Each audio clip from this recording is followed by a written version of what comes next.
你可以看到这个亚洲这次这个论坛的题目是亚洲现象，对吧？其实亚洲这个艺术市场正在扩充的这个已经有一段时间了啊，它在扩大当中。那么这个扩大当中的时候，这个区域交换很有意思的事情产生了。我们刚刚说05、06的时候，有10几家画廊去韩国参加这个博览会，然后一年比一年的少，因为他们就是没有办法做到生意。但是2008年金融海啸一冲击之后，可能会更产生更大的这个问题，所以后来就没有画廊过去。那么日本的画廊。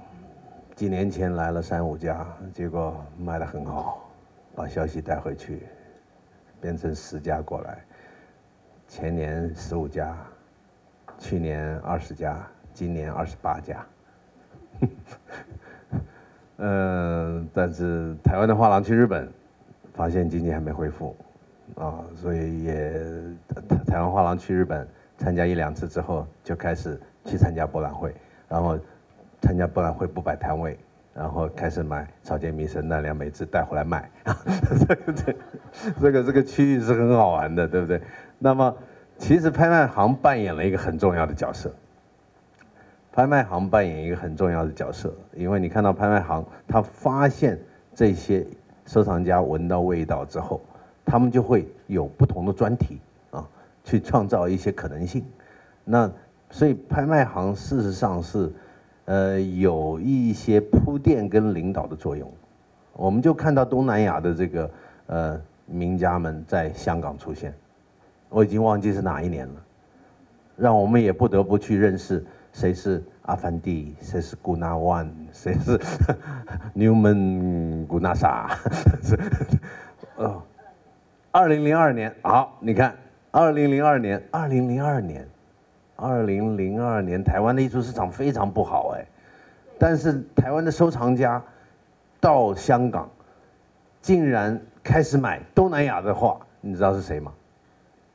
一个有名的作曲人姚谦，大家一定知道。我说他的名字是因为他太厉害了，他这感觉实在太好了。那个时候他买那个东南亚的时候，我们都很纳闷，买东南亚干嘛？我们只去巴厘岛玩一玩，买那个巴厘岛的，哎呀，那个叫什么？最贵的那个，巴厘岛的艺术家，马斯利亚蒂，Newman 马斯利亚蒂。那个时候我们都搞不清楚为什么，但是过了几年后，就在3年前，我在新加坡发现。台湾的古董商在买马斯利亚蒂的作品 ，Why？ 这个区域的扩张跟区域的交流变得很有意思。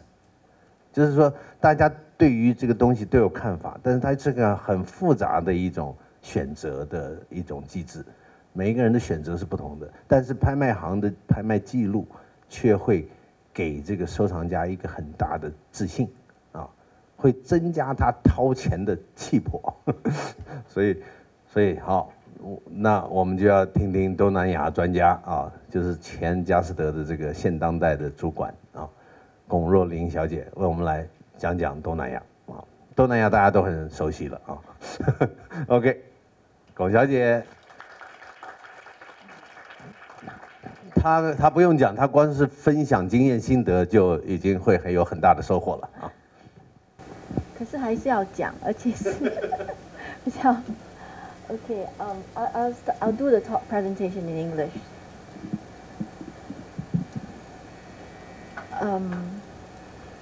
Sorry. Okay. Right, that's the first of the slides. I was in the market for the last 14 years, plus this year's is 15. I left Christie's last year. I think I have the privilege of being part of a category which is Southeast Asian paintings. At the beginning, we called it Southeast Asian paintings in the very first Singapore auctions in 1996. In 1994. And it was a baby market. I used to say that, and I still call it a baby market because it's been less than 15 years. And it's a pleasure and it's also an honor to be part of this process, to see a small thing growing to something that so many people are talking about it, so many people outside of the region is talking about it in some sort a cliche manner sometimes, or a very general manner, but still there are people talking about it. And it was, and I hear wonderful stories that was even before my time, that how dealers, the first dealers of this category, which is mainly the Indonesian paintings, would found works in Europe for less than $5,000, works like Lemaitre, which we are selling it like the rock star today in the category, and he will have bought it at $5,000, take it out from the frame, roll it up, bring it to Indonesia, sell it within a week for $15,000. I hear wonderful stories like this. And at that time, these stories were repeated to me, not because of the price of the artist, but mainly is the fun of searching, the fun of hunting, the fun of looking at something that's fresh, undiscovered, looming somewhere in Europe where nobody appreciates it. And then you bring back to the market where it speaks to an audience that totally, utterly understand the importance of the artist. So it was a very fun period. I wasn't part of that period. It was really too early before my time. And as many people have said, auction house today is very seen as very powerful. Part of our effort, or sometimes it's unintentionally, and we are very much seen as a trendsetter. In fact, I myself have a problem with this sort of development. I always thought that it's given us too much power as being the trendsetter, and we really shouldn't be the trendsetter. We should be a very early follower, I think. But as the way the Asian market is, it is very much seen as a trendsetter, and it is very dominant, and it's almost as the person who has the one say on the art market. So it was said by many of the early collectors of the category that since 1994, with Christie's coming in, calling this category Southeast Asian paintings, and is the gone of the age of innocence, where money, power is completely intertwined as in the considerations of collecting. So for me to just talk about a little bit of what is happening since the last 6 to 12 months. So Sotheby's just have their most recent auctions in October, and this is their press release. And it's something that is very often, like within 24 hours when the auction is concluded, you see this coming out. And then you could hear it all over the market already. People is talking, these days you get a tweet, you get a comment on the Facebook, someone give you an SMS text, and saying things like, oh, the Southeast Asian market is booming, it was a record sale. It's a one-liner, it's very easy to spread, and people go away with the idea that, wow, it's so good, and everybody's so nervous about the market, and yet it's a record sale, And look at the work of Li Manfeng. It's $4.4 million. It's the highest paintings in the Southeast Asian market. So what is the implications of this sort of press release? What is the implications when you see a work like this? This is Li Manfeng that made the $4.4 million, which is, for now, the most expensive work in the market. And I know what's coming out in the competitions. I don't think that it's going to surpass it in any time sooner. So this is going to remain the most expensive for at least next 6 months. So with this sort of, this is the work that made $4.4 million just a month ago.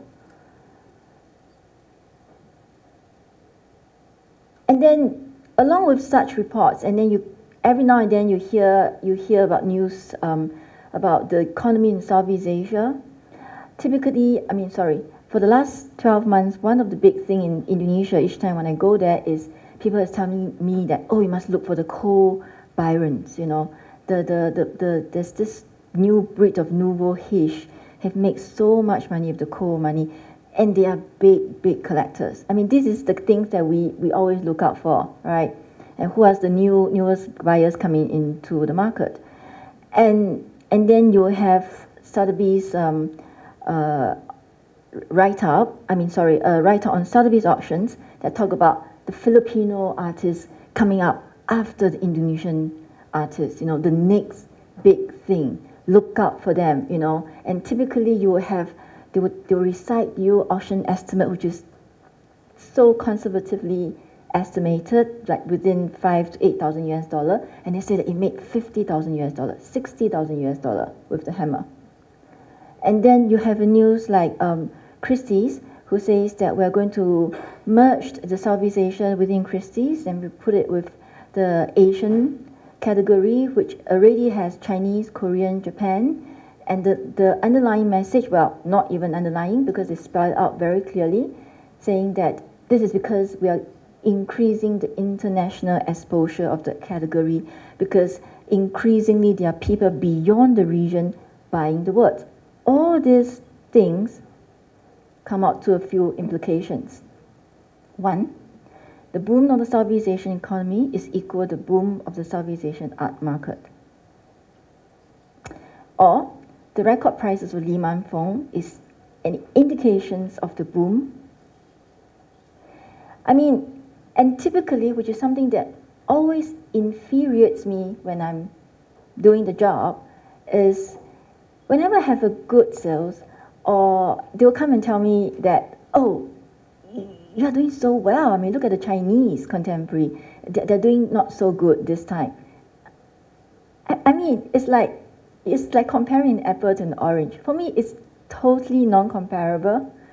And all they'll saying things like, oh, okay, you guys is doing this price level, and you can never achieve the Chinese price level because the market is different, or it's not as good. You know, I totally disagree with that. I always think, and I always feel, and according to my experience, art collecting is very much about cultural affinity. So to that question, I always tell people that as long as there's a Southeast Asian art community, you always have a Southeast Asian art market. Because a community needs an artist, the sensitive artist, to speak for them, to feel for them, or sometimes point out the future for them.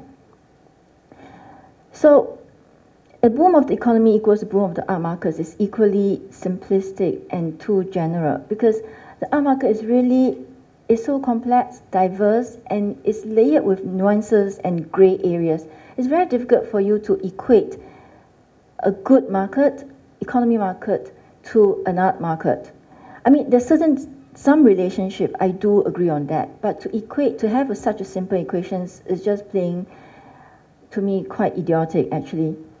So, what I want to say is, as I said in all my talk, I always tell people, please, please, please, please, please, do not look at Southeast Asian art market as a homogeneous market. There's never been.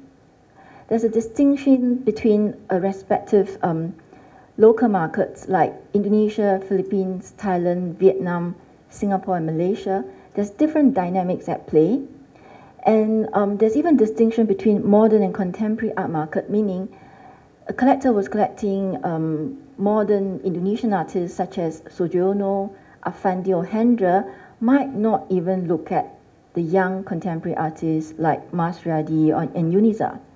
And certainly, as the market grows in Hong Kong, we are also increasingly seeing distinction between a local market in Indonesia or local market in Singapore, and a big difference with the buying pattern in Hong Kong. So I always feel that one of my missions when I was given a chance to give a presentation on the market, I always want to tell people, no matter, please pay attention to the diversity of the market and at least look at the imageries of all these different artists in the market. It's impossible for me to, within this short span of time, to tell you the richness and the heritage of this group of artists, but at least just look at images, understand certain big trends in their history, and to see the different influences and to understand how different they are and they can be. So, Indonesia, we have a first generation's artist, and Radan Saleh, who is Javanese aristocrat, trained in Europe, as you can see in his style, very European. And indeed, he spent many, many years in Germany with a very rich German aristocrat as his patrons. This used to be, in fact, for many years, was the most expensive Southeast Asian work ever achieved in 1996 for 3.2 million Singapore dollar. And it's a huge work, 2 by 3 meter, and it's depicting a hunting scene in Java. And many scholars has talked about these works. In fact, it was basically Radan Saleh imposing a European scene or a Javanese landscape. This is again a Radan Saleh. As you can see, he's very interested with animals, the details of animals. His patrons actually had animals in his gardens, and he studied them at great length, and actually went to a circus to study all the animals so that he would get the details right.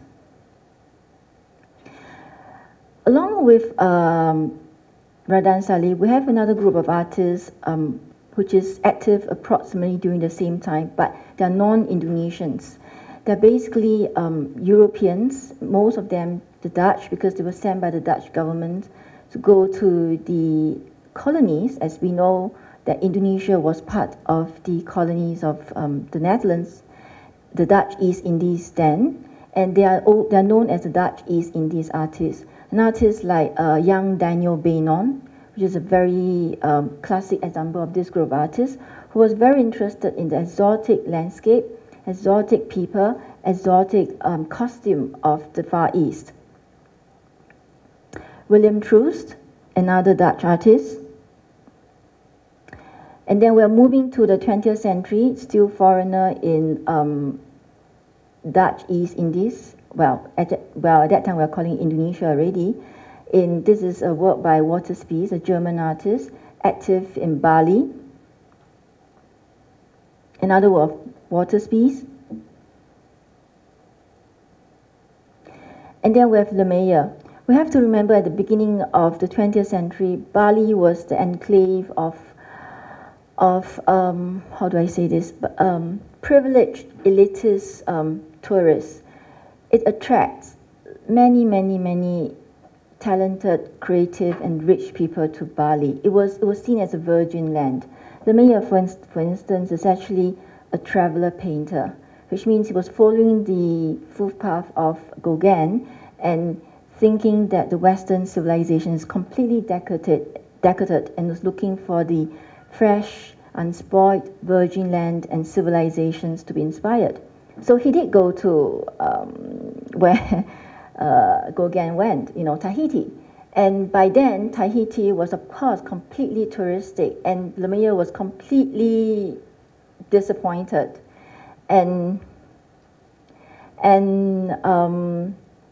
So he was famously quoted as saying that once, because what he would do was that he had a studio in Bali, and when he had enough votes for an exhibition, he would organize exhibitions in Singapore.